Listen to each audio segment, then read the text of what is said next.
Hello everyone, and welcome to the Final Weapon recap powered by the Phantom Visionaries, where we'll review all the spicy news that transpired this past week. This was an absolutely insane week for gaming, with the Capcom showcase, the Xbox Bethesda Games showcase, new releases for the Final Fantasy VII Remake trilogy, and a few more surprises that somehow managed to squeeze themselves through the cracks. And with so many incredible titles to cover, I'm honestly a little worried I might run out of adjectives before this video is over. I'll try my best not to, but for my efforts, I hope it's not too much to ask for you guys to leave a like, comment, and go ahead and subscribe to the channel for more content like this. Microsoft started off the week with the Xbox and Bethesda Games showcase, revealing over 20 titles that are confirmed for release in the coming year. I won't be going through all the games revealed, but you can head to the Xbox YouTube page if you'd like to see all the announcements. The showcase opened with the reveal of a new gameplay trailer for the long-awaited sequel to Team Cherry's Hollow Knight, Hollow Knight Silksong. Initially, Silksong was intended to be a DLC that focused on Hornet, Hollow Knight's deuteragonist, but the DLC gained so much popularity that Team Cherry decided to pivot and turn it into a full sequel. The new game will follow Hornet as she sets off on her own perilous journey, and will give players the opportunity to make use of her more agile and fast-paced fighting style to take on all new enemies. Unfortunately, while fans have already been waiting for Silksong for over 3 years, there's still no concrete date for the game's release. But it was confirmed in a tweet from the official Xbox Twitter page that every game presented during the showcase will be released within the next 12 months. And if you didn't think this announcement could get any sweeter, you'll probably consider it a cherry on top to know that Silksong will be available on launch to Xbox Game Pass subscribers. Blizzard Entertainment announced an official release date for Overwatch 2, the sequel to the popular competitive FPS, which will feature an expanded pool of characters, maps, and game mode, including a story-driven PvE campaign. Both a preview trailer for the game and a reveal trailer for a new character, the Junker Queen, were shown during the Xbox and Bethesda Games showcase. The Junker Queen will be the second new character added to the original roster, bringing the total to 34. She's been an established figure in the Overwatch universe since the game's release, functioning as a leader of the aptly named Junkers of Junkertown, but was never brought to the foreground in any of the game's content. Her reveal trailer takes place right before a free-for-all battle for control of Junkertown, and portrays the people and environment with a post-apocalyptic aesthetic, reminiscent of the Borderlands and Mad Max universe. Later in the week, a roadmap was released for Overwatch 2 detailing plans for content releases across the first 2 competitive seasons. The roadmap mentions new heroes, new maps, new modes, 30+ new skins for both seasons, and the release of the mentioned PvE missions in 2023. In a video released alongside the roadmap, titled Seasonal Content Vision, the development team expresses their passion for the game and its universe, and how they desire to ensure a predictable stream of content with consistent quality for players to enjoy, a mark which was missed with the original Overwatch. The game releases on October 4th for PS4, PS5, Xbox One, Xbox Series X and S, Switch, and PC. Its first competitive season will begin the same day. Registration for the closed beta is currently underway, and the beta will commence on June 28th. If you'd like to sign up for the closed beta or find out more about the game, head over to the game's official website, playoverwatch.com. Blizzard also announced that the 4th installment to their popular isometric fantasy RPG series, Diablo, will be available in 2023. Previously, the game's release was only set for PC and last-gen console, but now Blizzard has confirmed that the game will be playable on PS5 and Xbox Series X and S, and will have both cross-play and cross-progression functionality. The announcement began with a class trailer for the Necromancer, the final addition to the game's roster. The Necromancer has been playable in each game since its introduction in Diablo 2, though it could only be obtained in Diablo 3 through DLC. The latter half of the segment featured a gameplay showcase video accompanied by commentary from the development team. The developers discussed new activities and game modes available to players in Diablo 4, several of which revolve around expanding and improving multiplayer content, which is a very promising step forward. However, it is worth noting that there's been a bit of controversy surrounding the series due to its most recent edition, Diablo Immortal, which was released as a mobile exclusive game and has received mixed reviews regarding its inflated upgrade and progression requirements. Critics of the game have echoed sentiments similar to those expressed towards other cash sync RPGs and MMOs released in the past few years, one of which may rhyme with Lost Ark. Despite this, fans of the series might find comfort in this tweet posted by producer Rob Ferguson following the showcase. Quote, "To be clear, D4 is a full-price game built for PC, PlayStation, and Xbox audience. We are committed to delivering an incredible breadth of content after launch, for years to come, anchored around optional cosmetic items and full story-driven expansions." end quote. The specification that the game's content release will be anchored in optional cosmetics and story expansions does inspire some hope that Diablo 4 could be a spectacular addition to the series and won't grow up to be like its problematic step-sibling. Fans of the Persona series will be happy to know that Persona 3 Portable, Persona 4 Golden, and Persona 5 Royal will soon all be released on new platforms. At the Xbox and Bethesda Games Showcase, all three were announced for Xbox One, Xbox Series X and S, and PC, with Xbox Game Pass subscribers receiving the game at no extra cost. Additionally, P3 Portable will be released on PS4 and Steam. P4 Golden on PS4 and P5 Royal will be released on PS5.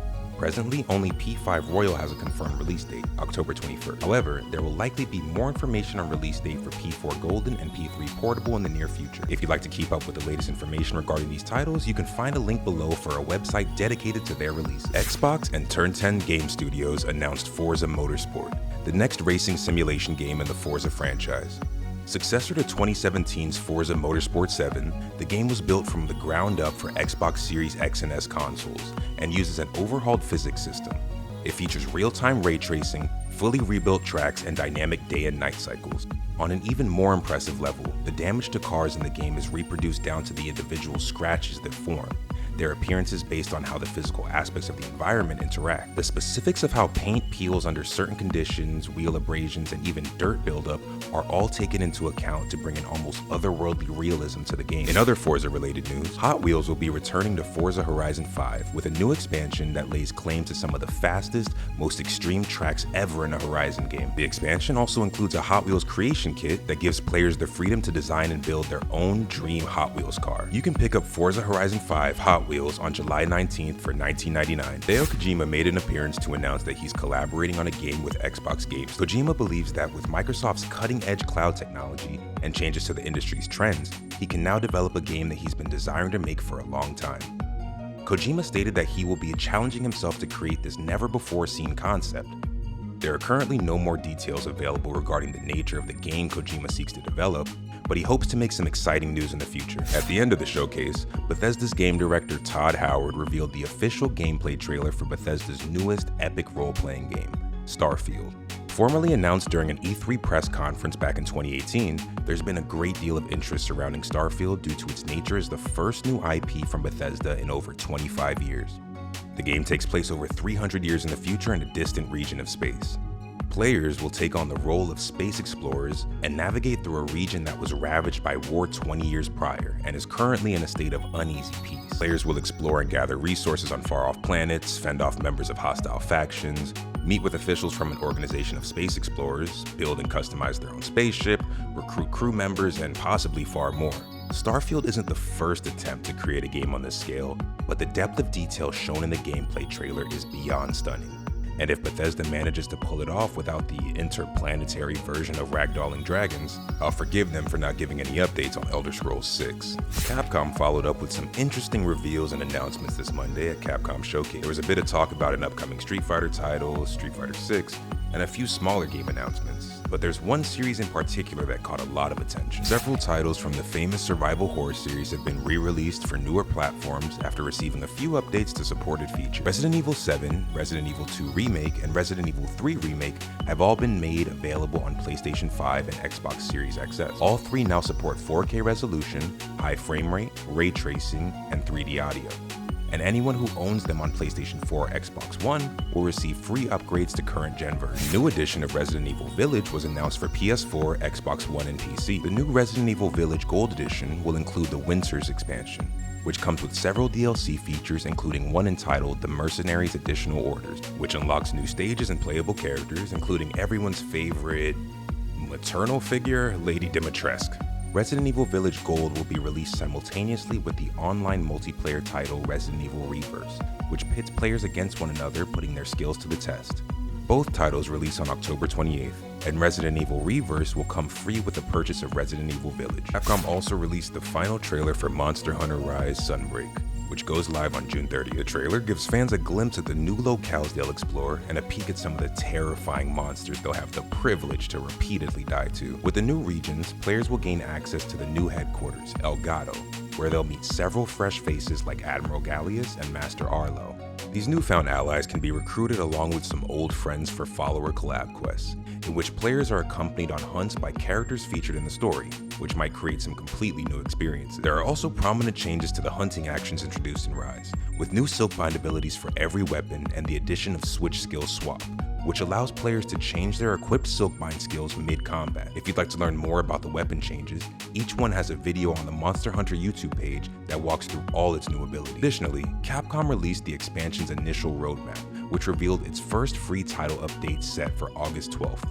The roadmap notes that Lucent Nargacuga and several other monsters will be added to the game along with a new locale, Forlorn Arena. Let us know down below what you're most looking forward to about Monster Hunter Rise Sunbreak. Special 10 Years of Dragon's Dogma digital event was also announced during the Capcom showcase by game director Hideaki Itsuno. Itsuno spoke briefly about the history of Dragon's Dogma and then announced there would be a video released during the special event that would cover how Dragon's Dogma came to be. There were rumors circulating after the announcement regarding the possibility of a Dragon's Dogma 2 review. Nothing was confirmed by Itsuno or Capcom. In a video released for the event, Itsuno talked about his personal history with gaming and which things contributed to his interest in RPGs. After a time, he's joined by art director Daigo Ikano and level designer Kenichi Suzuki. The three then discussed the challenges of creating a game like Dragon's Dogma and the many different sources they pulled inspiration from while making the game. However, in the last few moments of the video, the three removed their button-ups and hoodies and showed off their Dragon's Dogma 2 t-shirts, confirming the development of the long-awaited sequel. At the moment, there's little to no information about the game, but be sure to stay tuned for any future updates. Indie studio Omocat's RPG Omori was brought to PS4, Xbox One, and Switch this Friday. The announcement was made on June 14th in the description of the Omori console trailer video. In the game, players control an asocial boy named Sunny and his alter ego Omori.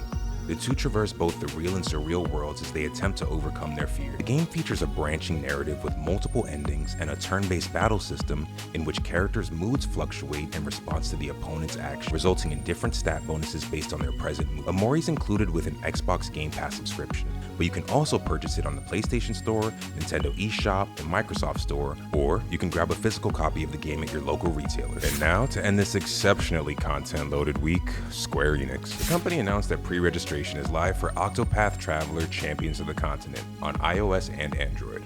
Champions of the Continent is a prequel that takes place a few years prior to the events of Octopath Traveler. Orstera is ruled by power-hungry tyrants whose desires have unleashed darkness upon the world.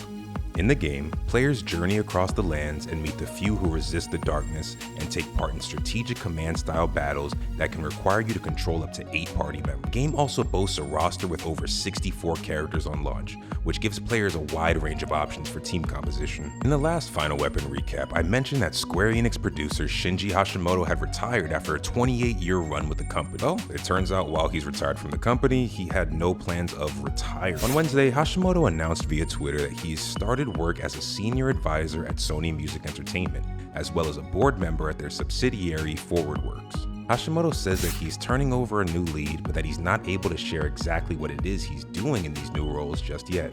I wonder what it could be. The next Final Fantasy XIV live letter from the producer has been announced for July 1st. The stream will go live at 7 AM EST and will serve as part 1 of the patch 6.2 announcements and updates. Now, while I have you here, I want to take a moment to see if you oh, Jesus Christ, I can't escape this thing. That the critically acclaimed MMORPG Final Fantasy XIV has a free trial and includes the entirety of A Realm Reborn and the award-winning Heavensward expansion up to level 60, with no restrictions on playtime. Sign up and enjoy yours yet today. I quit. As everyone expected, Square Enix released information on multiple titles related to the Final Fantasy VII trilogy. Final Fantasy VII Remake Intergrade was released for Steam on Friday. The collection includes the full Final Fantasy VII Remake, Final Fantasy VII Remake Episode Intermission DLC, and weapons, armor, accessories, and summoned materia for use in the game. In addition to this, Square Enix announced Final Fantasy VII Rebirth for PlayStation 5, alongside the release of a first-look trailer for the title. Rebirth will be the second installment in the Final Fantasy VII Remake trilogy and is presently slated for a winter 2023 release as a PS5 exclusive. A closed beta test for the iOS and Android game Final Fantasy VII Ever Crisis is set for sometime in 2022, but it will only be held in select regions. A new trailer for the game was shown during the Final Fantasy VII 25th Anniversary Celebration livestream, which you can watch over on the Final Fantasy YouTube page. Ever Crisis's release was previously announced for before the end of September 2022. It's possible there's been a shift in the production timeline, but this would just be a speculation. An enhanced version of the original Crisis Core game, Crisis Core Final Fantasy VII Reunion, was also announced, and is set for release this winter for PS4, PS5, Xbox One, Xbox Series X and S, Switch, and PC. And that's all there is to catch up on for Red Hot News this week. Be sure to check out the PV store at pvisionstore.com for exclusive Final Weapon merch designed by PV. If you enjoyed this video, hit that like button and subscribe to the Phantom Visionaries to stay tuned for the recap of Final Weapon. Thanks for watching, and I'll see you guys on the next recap video.